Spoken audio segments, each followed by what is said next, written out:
गरीब आदमी को कर्ज की जरूरत पड़ गई, 1000 दिनार चाहिए। मैं कह चुका हूं कि दिरहम चांदी का होता था, दिनार सोने का। अब 1000 दिनार लेना है। तो जिस बंदे से उसने कहा, अगरचे वो नेक बंदा था, उसने कहा यार 1000 दिनार दे दो। तो कहने लगा कोई गवाह है तेरे पास? वो कहने लगा गरीबों का गवाह कौन होता है? हाँ एक गवाह है। कहा कौन? का मेरा रब, वो तेरे और मेरे बीच गवाह है। उसने कहा कोई कफील, अगर तू पैसे ना दे सके तो वो बाद में दे दे, या तुझे कुछ हो जाए तो वो दे दे। उसने कहा कफील भी मेरा अल्लाह ही है। मेरे पास अगर है तो रब करीम का नाम है, अगर एतमाद कर सकता है तो कर ले। बंदा नेक था, उसने कहा रब के नाम पे, रब की किफालत पे, अल्लाह को गवाह बना के मैं तैयार हूं तुझे 1000 देने की। उसने 1000 दिनार दे दिया। वक्त वापसी का तय हो गया। वो चला गया पैसे लेके। उसने पूरी मेहनत की कि मैंने वक्त पे पैसे लौटाने, पूरी मेहनत भी कर ली, अल्लाह ने मदद भी कर दी, पैसे भी उस तारीख को उसे मिल गए। बाद लोगों का तो लौटाने का दिल ही नहीं ना होता। फरमाया हदीस पाक में कि तू लौटाने का इरादा कर, रब तेरी मदद भी फरमाएगा। लेकिन यहाँ बहुत सारे लोग कहते हैं खैर है, इरादा ही नहीं। तो फिर जिस तरह का बंदे का गुमान हो, रब भी उसी तरह का मामला फरमाता है। उसने पैसे जमा भी कर लिए और वापस देने को तैयार भी हो गया, लेकिन रास्ता बहरी जहाज का था, कश्ती का था, दरिया के रास्ते वापस आना था। अब वो जब आ गया दरिया के किनारे तो बड़ी कोशिश की, पर वहां उसे कोई कश्ती नहीं मिली। वक्त पे पैसे लौटाने हैं, सफर करना है, अब सवारी मुयस्सर नहीं है। सोच सोच के परेशान था कि मैंने तो अल्लाह के नाम पे लिए।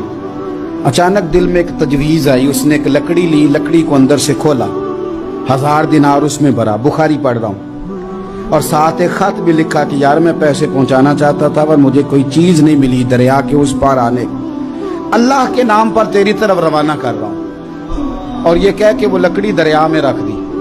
वो लकड़ी डूब गई है, वापस आ गया। वो जिसने पैसे लेने थे वो ऐन मुकर्ररा वक्त पर दरिया किनारे आया। सुबह से सरे शाम तक उसने इंतजार किया। दिल ढलने लगा तो दिल में ख्याल आ गया कि यार नहीं, उसने देने ही नहीं, झूठा वादा कर गया, पहुंचा ही नहीं वक्त पे।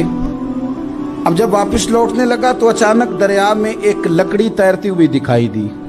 कहने लगा ले जाता हूं, शाम को रोटियां पकाने के काम आएगी, ईंधन बना के जला लूंगा, हंडिया पक जाएगी। लकड़ी उठा के जलाने के लिए घर लाया। गुमान था कि वो नहीं आया वादा करके, अल्लाह को कफील और वकील बना के और गवाह बना के फिर भी नहीं आया।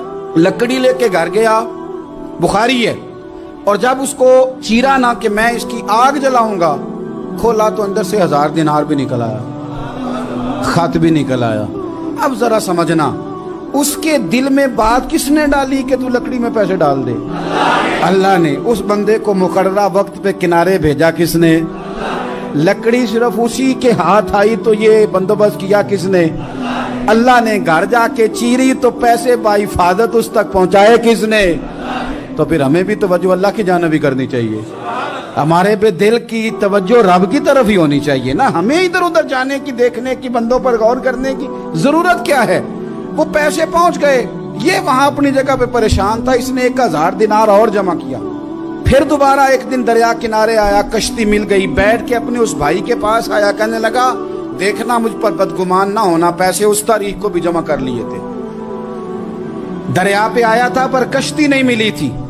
फिर मैंने ना लकड़ी में डाल के, खत डाल के तेरी तरफ भेज भी दिए थे, लेकिन आज मैं फिर लेके आ गया हूं। वो कहने लगा खुश हो जा, जिस रब को तूने मेरा और अपना गवाह बनाया था उस रब ने मेरे तक पहुंचा भी दिए हैं। जब लोग अल्लाह को गवाह बनाते हैं, रब की जानिब अपनी तवज्जो करते हैं, अपनी चाहतों, ख्वाहिशात और अपनी सारी चिट्ठियां अपने रब करीम की रहमत की तरफ रवाना करते हैं, फिर अल्लाह अपने बंदों को मायूस नहीं करता, अल्लाह अपने बंदों को नवाज देता है।